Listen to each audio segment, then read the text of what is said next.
삶을 한번 고기 잡는 이 어부의 삶과 비유해 볼 수가 있을 것 같습니다. 우리가 고기 잡는 것이 우리의 인생이다, 이렇게 한번 생각해 보자는 것입니다. 여러분 같으면 여러분에게 주어진 이 인생, 고기 잡는 일에 대하여 어떻게 고기를 잡을 것인가 하는 것을 한번 생각해 보십시오. 대부분의 사람들은 자기 경험에 의해서, 대부분의 사람들은 자기 상식에 의해서 고기를 잡습니다. 또 요즘 사람들 같으면 아마도 인터넷에 정보를 구하지 않겠나, 그런 생각을 합니다. 어디 가면 고기가 많고 어떻게 그물을 내리면 고기를 많이 잡을 수 있을까 하는 것을 이렇게 경험이나 상식에 비추어서 잡는 것이 당연한 것입니다. 그때 갈릴리 지방은 고기를 잡기 위해서 여러 가지 상식이 있었고 또 여러 가지 정보가 있습니다. 이 갈릴리 바다에서는 아침보다는 밤에 고기가 많이 잡히는 것이 상식입니다. 그리고 우리가 생각할 때 깊은 데에 가서 고기를 잡으라 하니 깊은 곳이 고기가 많지 않겠나, 어부가 아닌 사람들은 대부분 그렇게 생각할 수 있을지 모르겠습니다. 그러나 갈릴리 바다의 정확한 정보에 의하면 깊은 곳에는 고기가 살지 않습니다. 밤에는 주로 얕은 곳에 고기들이 서식하기 때문에 밤에 얕은 곳에 가서 고기를 잡는 것이 어부들에게 있어서는 당연한 상식이고, 거의 모든 어부들이 이런 것쯤은 아주 잘 알고 있는 것이 현실입니다. 그런데 예수님께서 나타나셔서 아주 깊은 곳에 가서 그물을 내리라 라고 말씀하셨던 것입니다. 너무 당황스러운 일입니다. 만약 그 명령을 들은 어부들이 있다고 하면 만감이 교차하는 상황이 왔을 것입니다. 이게 무슨 일인가? 도대체 내 상식과는 전혀 다른 정보를 주시는 이분은 누군가? 내가 이분을 알기는 아는데 예수님이신데 이분이 말씀의 전문가요? 이분이 교회의 전문가요? 이분이 우리의 신앙생활에 있어서는 무엇인가를 가르치실 수 있는 분이라는 것은 확실히 알겠는데, 나는 갈릴리 바다에서 평생토록 어부가 되어 고기 잡는 일이 그야말로 눈 감고 모든 일을 감당할 만큼 그렇게 익숙한 일인데, 그런데 이분이 오셔서 깊은 데 가서 그물을 내리라. 이미 먼동이 트고 이미 고기 잡을 시간이 다 지나갔는데 그것도 고기가 없는 깊은 데에 가서 고기를 내리라는 말씀을 듣고서야 당황하지 않을 수가 없었을 것입니다. 이 말씀을 따르자니 이 말씀을 따라서 또다시 이 배를 정비하고 또다시 바다에 나가고 또다시 경비를 드리고 또다시 노력을 하고 그리고 가서 깊은 데에서 그물을 내린다 한들 별 다른 수확이 없을 것인데, 그렇게 되면 이 낭패를 어떻게 모면하게 될까? 또 쓸데없이 이런 노력을 또다시 경주하게 된다고 하면 가뜩이나 고기를 잡지 못해서 손해가 무지막지한데 이제 또다시 출동했다가 생겨지는 모든 손해는 어떻게 할 것인가? 정말 주저할 수밖에 없는 상황 아니겠습니까? 겁이 나기도 했을 것입니다.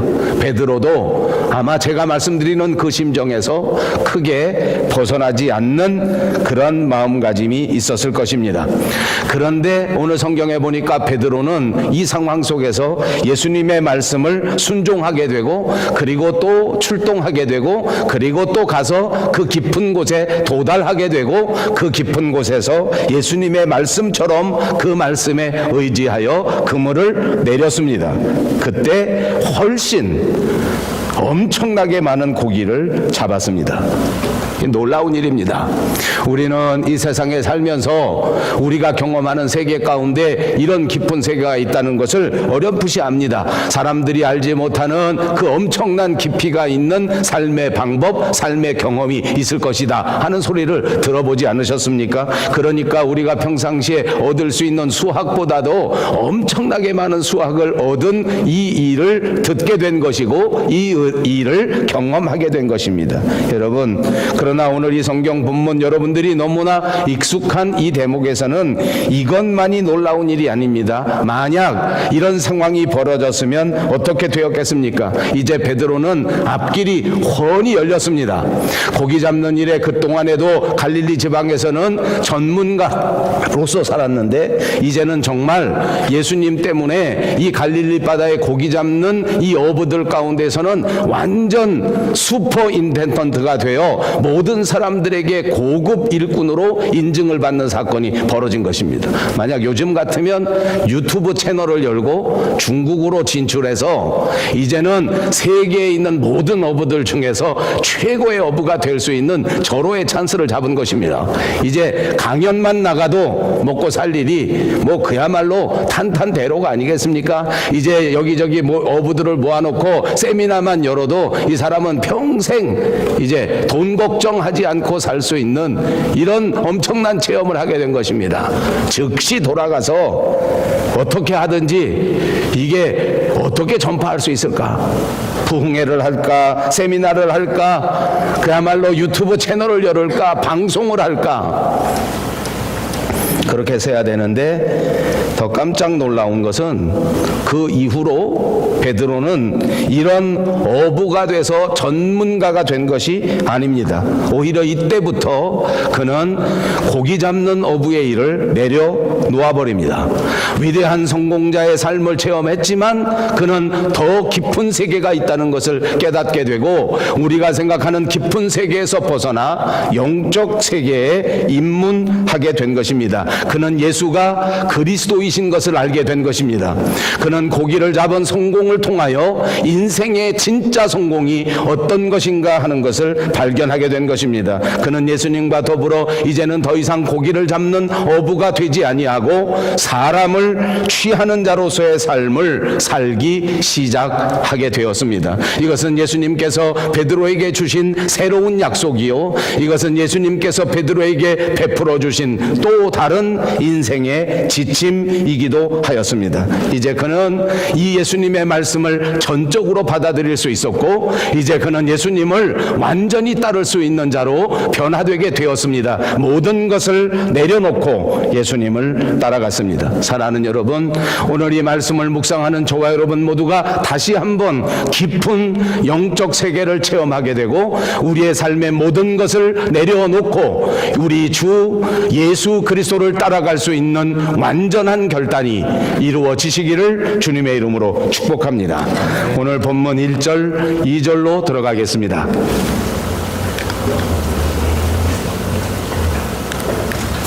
다 같이 읽습니다. 무리가 몰려와서 하나님의 말씀을 들을새 예수는 게네사렛 호숫가에 서서 호숫가에 배 두 척이 있는 것을 보시니 어부들은 배에서 나와서 그물을 씻는지라. 예수님은 새벽에 갈릴리 바다에 나오셨습니다. 이제 말씀을 가르치시려고 하는 것입니다. 예수님만 나오신 것이 아닙니다. 그때 예수님의 소문을 들은 많은 무리들이 예수님의 말씀을 듣고자 새벽 벽두부터 갈릴리 바다 근처로 나왔습니다. 예수님을 옹이하여 둘러싸게 되었고 무리들이 모두가 다 예수님의 말씀을 들으려고 기대하고 있습니다.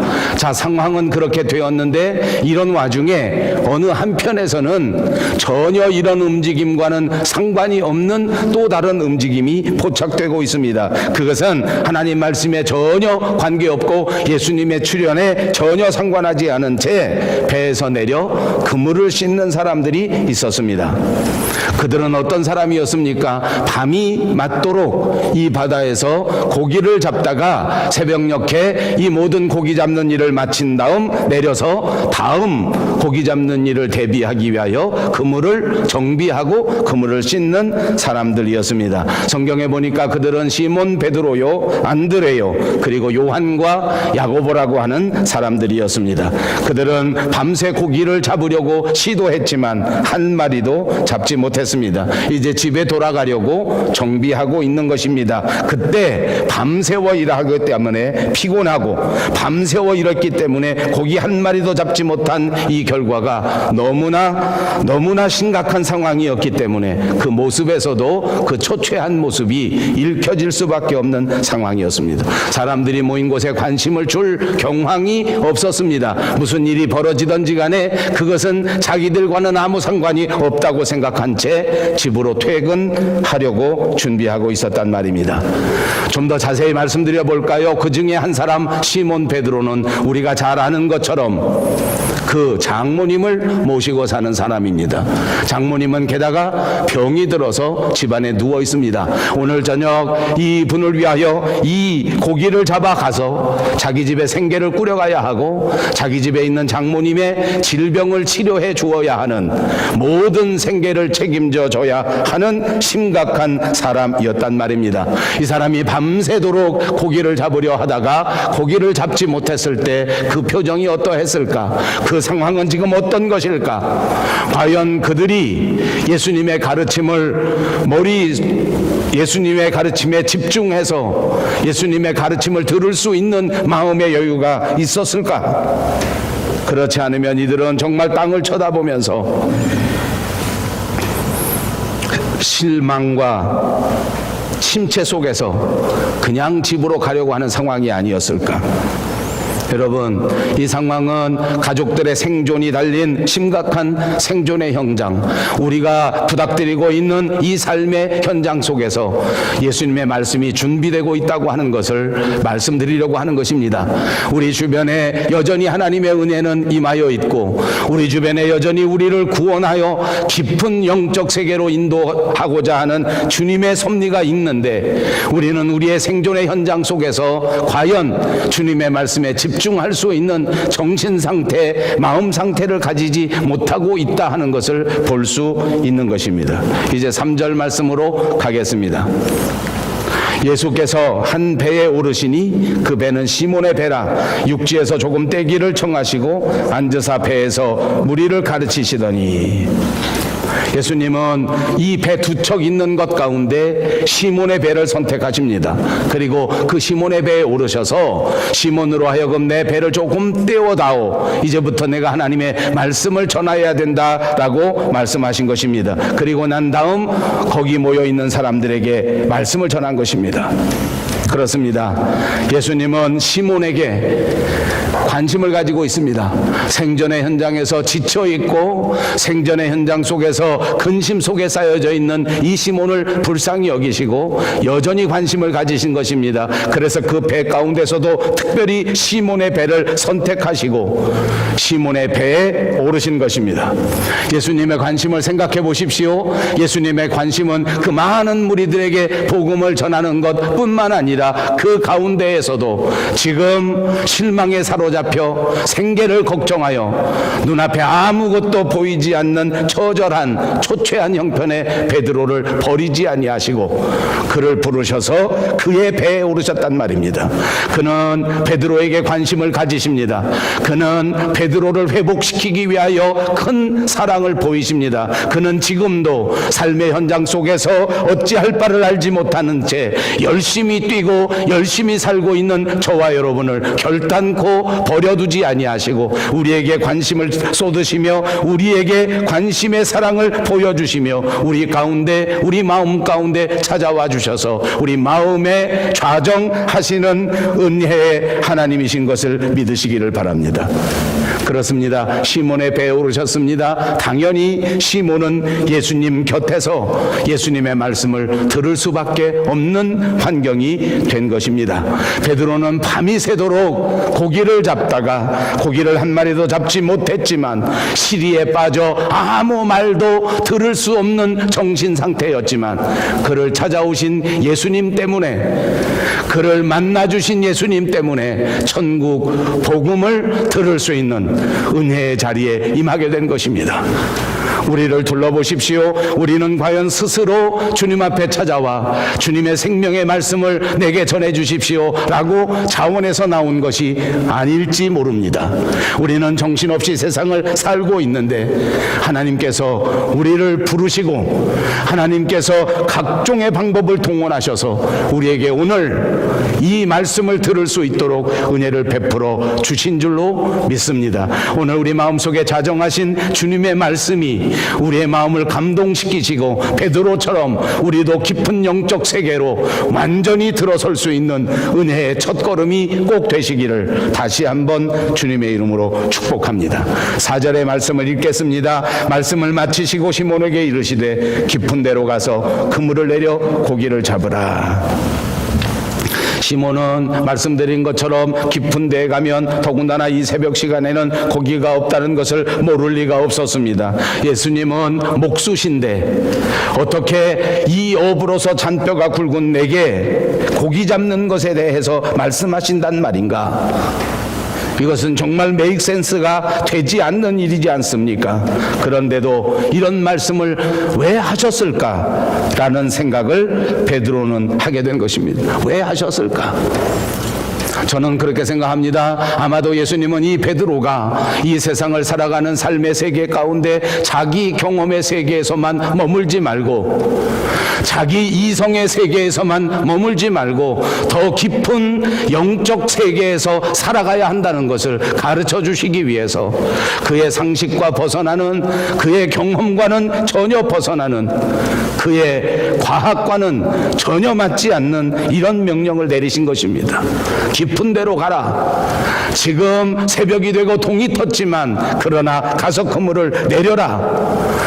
사랑하는 여러분, 여기서 우리 스스로를 생각해 보십시다. 우리도 자라나면서 이 세상 모두가 다 우리가 배운 수학대로, 우리가 배운 산수대로, 우리가 배운 과학대로 움직여진다라고 생각하면서 사는 것이 사실입니다. 그래서 과학의 법칙을 어긋나는 일은 없다고 생각합니다. 그래서 우리 눈에 보이지 않는 것은 아무런 실체가 없다고 생각합니다. 그러나 한 걸음만 더 들어가 보시면 우리가 알지 못하는 과학의 세계는, 우리가 깨닫지 못하는 생명의 신비는 우리 가운데 얼마든지 있는 것입니다. 그렇습니다. 믿음의 세계는 따로 있습니다. 이성의 세계보다 훨씬 더 깊은 신앙의 세계가 우리들 가운데 있는 줄로 믿습니다. 하나님의 세계를 발견하십시오. 영적인 세계에 들어가시는 여러분들이 되시기를 바랍니다. 이런 엄청난 역사 속에서 예수님의 말씀을 들었던 베드로는 이렇게 반응하게 됩니다. 5절의 말씀을 읽겠습니다.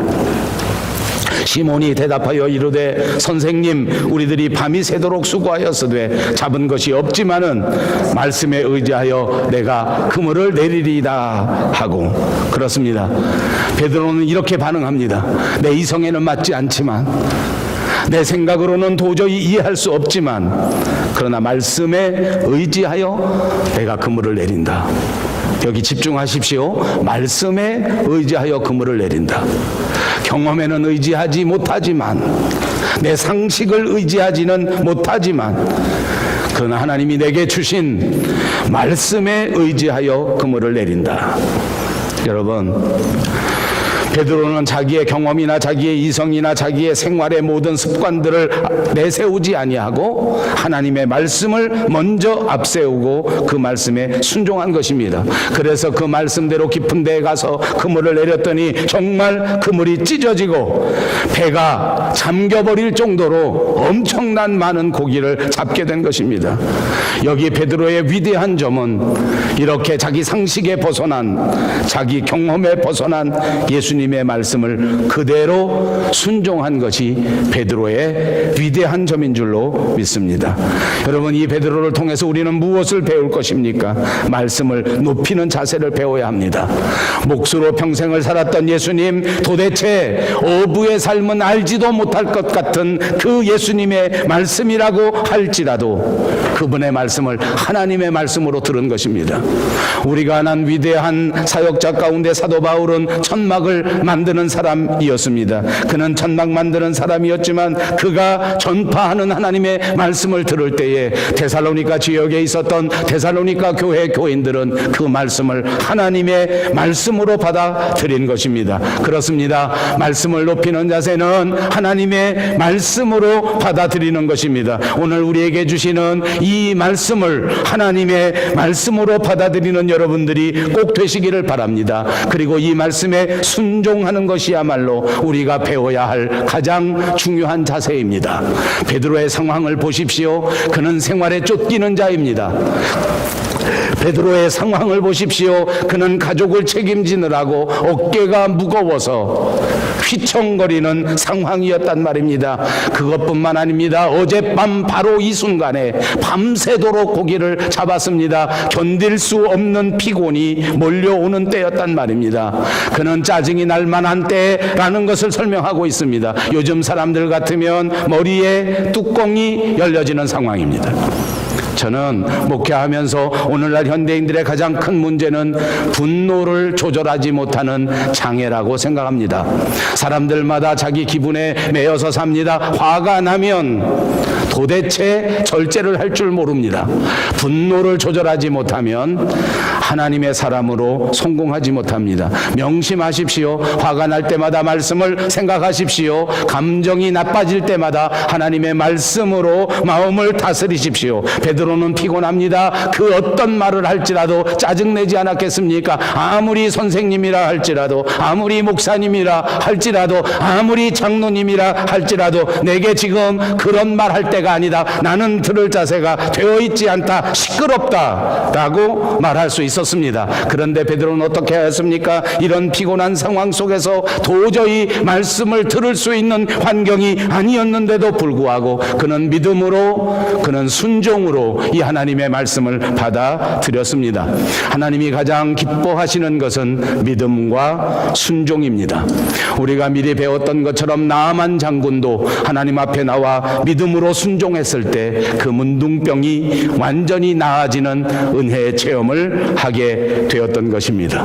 6절과 7절에 있는 말씀을 읽습니다. 그렇게 하니 고기를 잡은 것이 심히 많아 그물이 찢어지는지라 이에 다른 배에 있는 동무들에게 손짓하여 와서 도와달라 하니 그들이 와서 두 배의 체험에 잠기게 되었더라. 베드로가 말씀에 의지하여 그물을 내렸을 때 하나님은 또 다른 차원에서 친히 일하고 계셨습니다. 갈릴리 바다에 있는 많은 고기들에게 하나님이 역사하신 것입니다. 이 시간 출동할 시간이 아닙니다. 이 시간 고기들은 나올 시간이 아니란 말입니다. 그런데 하나님의 명령에 의하여 고기들은 모두가 베드로가 내리는 그물로 집합하게 된 것입니다. 그렇지 않고서야 어떻게 이렇게 많이 잡혔겠습니까? 제가 말씀드린 것은 성경에 있는 것은 아닙니다.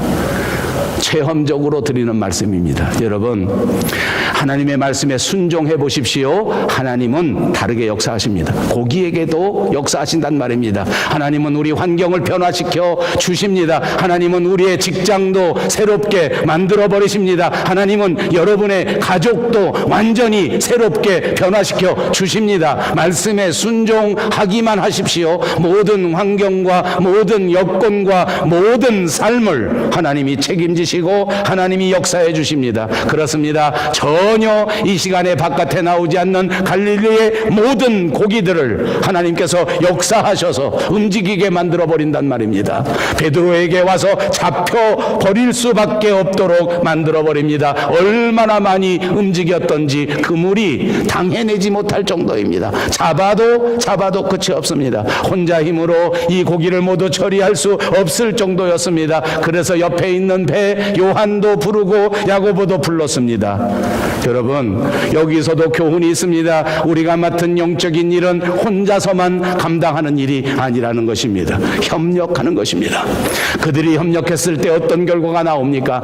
배 하나도 감당하지 못할 고기가 두 배에 가득 차고도 남는 역사가 있었단 말입니다. 하나님의 일을 협력으로 감동할 때, 협동으로 감동할 때, 우리 모두가 다 같이 함께 이 위대한 사명을 감당할 때 하나님은 우리가 예상하지 못한 엄청난 축복을 내려주신다는 사실을 기억하시기를 바랍니다.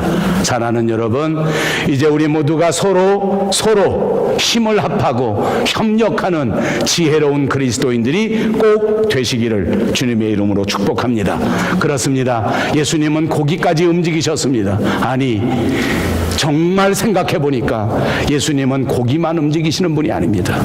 베드로도 움직이시고 고기도 움직이시고 온 우주 만물도 움직이시고 여러분의 인생 가운데 여러분 눈에 보이는 실타래 같은 그 엄청난 문제, 도저히 풀리지 않을 것 같은 그 심각한 상황도, 여러분 몸에 침투한 악한 마귀의 세력들도, 질병의 세력들도 모두가 다 예수님이 주관하시는 것이요, 모두가 다 예수님이 컨트롤 한다는 사실을 믿으시기를 바랍니다. 천지를 만드신 우리 예수님, 우리의 삶의 모든 것을 주장하시고 책임져 주시는 것입니다. 8절과 10절에 있는 말씀을 읽습니다. 시몬 베드로가 이를 보고 예수의 무릎 아래 엎드려 이르되 주여 나를 떠나소서 나는 죄인이로소이다 하니, 이는 자기 및 자기와 함께 있는 모든 사람이 고기 잡힌 것으로 말미암아 놀라고 세베대의 아들 시몬 요한도 고기를 많이 잡고 난 다음에 주님을 고백하는 행위를 합니다.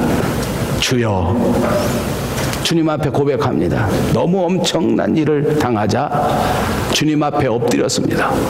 아까도 말씀드린 것처럼 이 고기를 잡고 베드로의 마음에는 우리들 같으면 어떤 마음이 들었겠습니까? 정말 흥분하지 않았겠습니까? 만약 로또가 당첨되면 여러분 마음 어떻게 되겠습니까? 요동치지 않겠습니까? 이 돈을 가지고 내가 평생 해보지 못한 사업을 크게 일으키리라, 이 돈을 가지고 나가서 내가 평생 살아보지도 못한 큰 집을 지으리라, 이렇게 생각하지 않았겠습니까? 베드로에게는 지금 로또보다도 훨씬 더 엄청난 고기가 눈앞에 보이는 것입니다. 이제부터 이 재산을 가지고 나가서 병든 내 장모를 고칠 뿐만 아니라 이제 내 평생 불쌍한 사람 다 지어줄 병원 하나 만들어야 되겠다라는 아주 고상한 그런 목표점 하나 마음속에 떠오르지 않았겠습니까?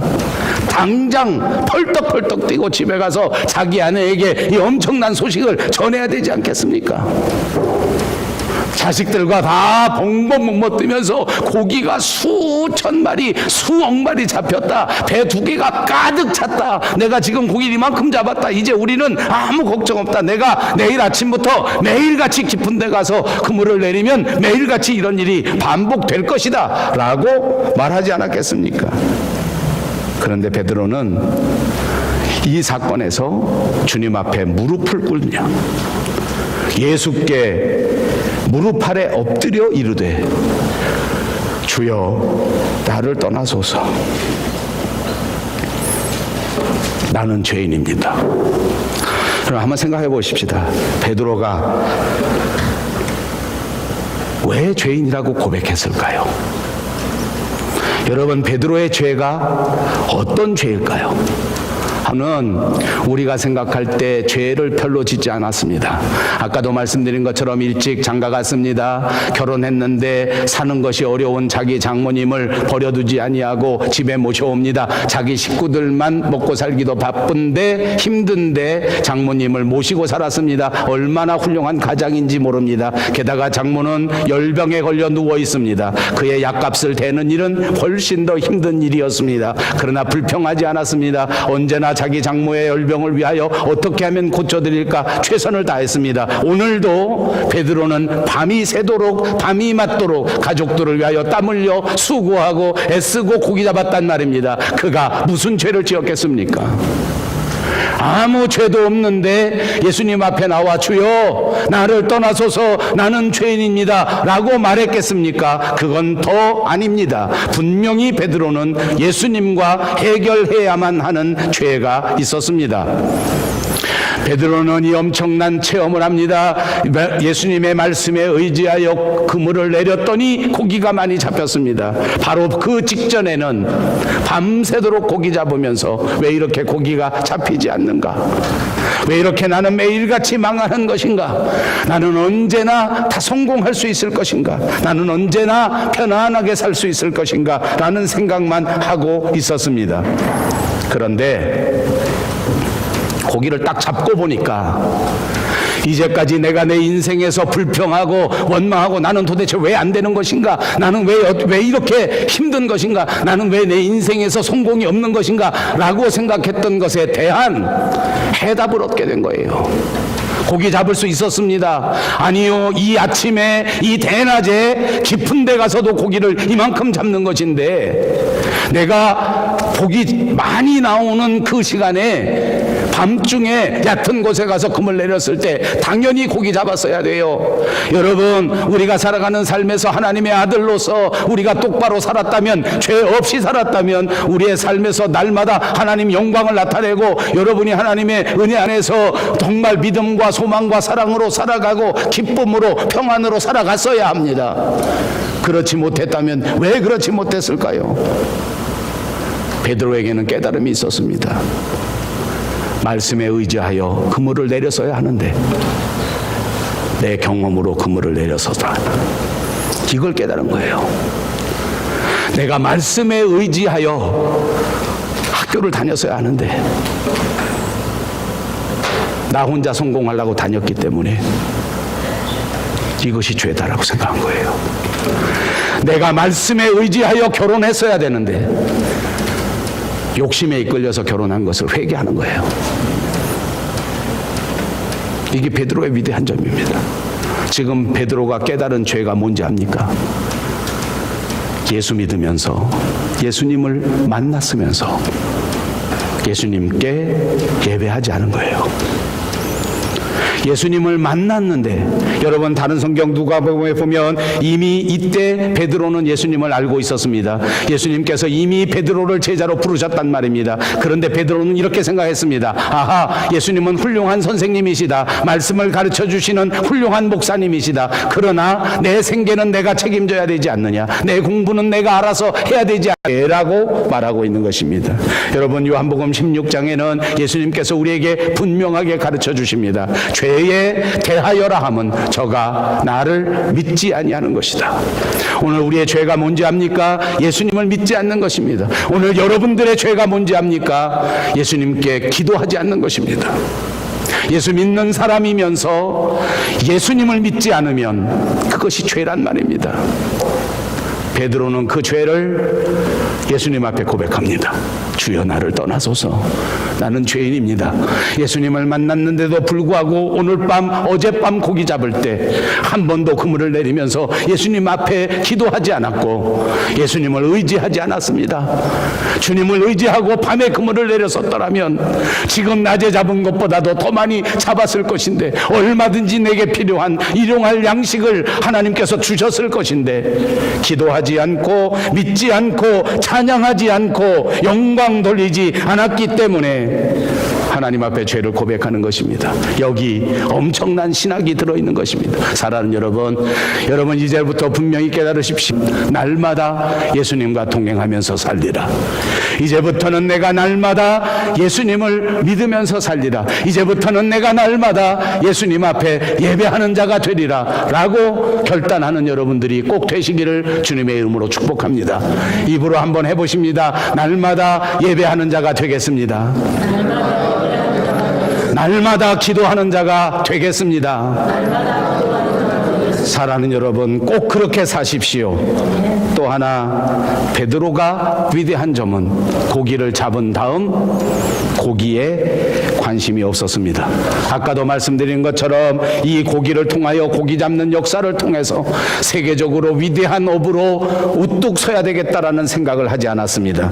10절 뒤에 있는 하반절을 읽으십시다. 예수께서 시몬에게 이르시되 무서워 말라, 이제후로는 내가 사람을 취하리라. 예수님은 시몬 베드로의 죄를 용서해 주셨습니다. 그리고 더 깊은 영적 세계로 이끌어 주셨습니다. 이제 그는 사람을 취하는 어부가 될 것이라고 약속해 주셨습니다. 그를 복음 전도자로 부르신 것입니다. 그를 사역자로 부르신 것입니다. 그를 진정한 그리스도인으로 불렀습니다. 여러분, 사도행전을 기억하십니까? 베드로가 한 번 나가 사람을 취하는 어부, 사람을 낚는 어부로 복음 복음을 전파했을 때 한 번에 3,000명씩 하나님 앞으로 돌아오는 역사가 있었습니다. 어느 한 번은 베드로가 복음을 전할 때 하나님께서 역사하셔서 5,000명의 마음을 움직이셔서 한 번에 5,000명이 하나님 앞에 돌아오는 위대한 역사를 체험하게 해주셨습니다. 오늘 저와 여러분도 똑같습니다. 베드로처럼 순종한다면 베드로처럼 세상 것에 관심을 빼앗기지 아니하고 오직 우리 주 예수 그리스도께서 주신 그 은혜를 붙들고 그 은혜의 삶을 산다고 하면 여러분들도 하나님의 교회 가장 중요한 핵심적인 일꾼으로 세워주시고 하나님의 교회를 지탱하는 기둥 같은 일꾼으로 만드실 것이며 여러분의 말을 통하여 여러분의 전도를 통하여 한 번에 3,000명 5,000명씩 하나님의 역사를 이루는 위대한 일꾼으로 세워주실 줄로 믿습니다. 11절 말씀 읽겠습니다. 그들이 베드로를 육지에 대고 모든 것을 버려두고 예수를 따르니라. 베드로는 고기 잡는 모든 장비를 내려놓고 고기 잡는 배를 내려놓고 예수님을 따랐습니다. 우리에게는 아쉬운 점이 있습니다. 잡은 고기만이라도 팔아서 돈 좀 챙길 걸. 배는 엄청난 재산인데 배는 좀 처분하고 그리고 움직이면 좋지 않을까. 그런데 베드로는 왜 잡은 고기도 팔지 않고 왜 그 엄청난 값이 나가는 배도 처분하지 않은 채 예수를 따라갔겠습니까? 한번 상상해 보십시오. 얼마나 엄청난 가치가 있었기에, 얼마나 놀라운 보물 같은 삶이었기에 그 깊은 영적 세계에서는 그가 가진 물질쯤은, 그가 가진 그 배, 그 값쯤은 아무 관심사가 아니었단 말입니다. 저는 평생 목사로서 이 베드로의 마음이 저의 마음이 되기를 기도합니다. 마지막 주님 앞에 서는 그때까지 내가 발견한 이 복음의 아름다운 진수가, 내가 만난 이 예수님의 엄청난 가치가 세상을 분토같이 여길 수 있는, 물질도 양보하고 내려놓을 수 있는 그 깊은 영적 세계에서 살아가고 싶단 말입니다. 여러분들도 꼭 그렇게 사시기를 바랍니다. 주 예수보다 더 귀한 것은 없네. 이 세상 모든 부귀와 이 세상 모든 물질보다도 나를 구속하신 그 십자가의 예수님이 가장 소중하다고 고백하시기를 바랍니다. 얕은 그리스도인들도 있습니다. 얕은 은혜도 있습니다. 제가 어느 집회에 참석해 보니까 어느 분이 이 대목을 설교하면서 이렇게 설교합니다. 베드로는 예수님을 따라가면 이보다 훨씬 더 많은 고기가 있을 것이라고 생각했기 때문에 지금 이 갈릴리 바다의 통통배보다 저 태평양 바다에 가면 더 큰 엄청난 배가 있을 것을 보았기 때문에 이것을 버려두고 예수님을 따라갔다. 여러분들도 그렇게 더 엄청난 보화를 향해 따라가라 라고 설교하니까 온 교인들이 아멘 아멘 막 손을 들고 아멘 하더라고요. 지금 저는 설교하니까 아멘은커녕 아무것도 안 합니다. 착각하지 마십시오. 베드로는 더 큰 배를 보지 않았습니다. 더 많은 고기를 본 적이 없습니다. 베드로는 이 깊은 영적 세계에서 예수님이 걸어가시는 길을 똑바로 볼 수 있었습니다. 어느 길입니까? 십자가로 향하는 길이었습니다. 고난과 핍박이 나를 기다리지만 내가 만난 그 예수님이 너무나 소중하기에 주님의 남은 고난을 내가 함께 하겠노라고 물질도 버려두고 재산도 버려두고 주님을 따라간 것입니다. 사랑하는 여러분, 안타깝지만 저와 여러분의 삶의 앞날에는 이 깊은 세계에는 고난이라고 하는 아픔이 기다립니다. 십자가라는 희생이 기다리고 있습니다. 나를 쳐서 내려놓지 아니하고는 따라갈 수 없는 그 영광의 길이 우리를 기다립니다. 이제 우리가 버려야 할 것이 무엇인지를 심각하게 고민하셔야 합니다.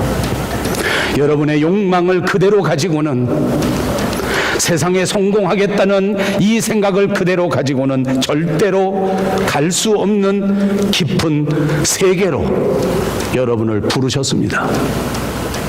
세상을 내려놓아야 이 깊은 영적 세계에 갈 수 있는 줄로 믿습니다.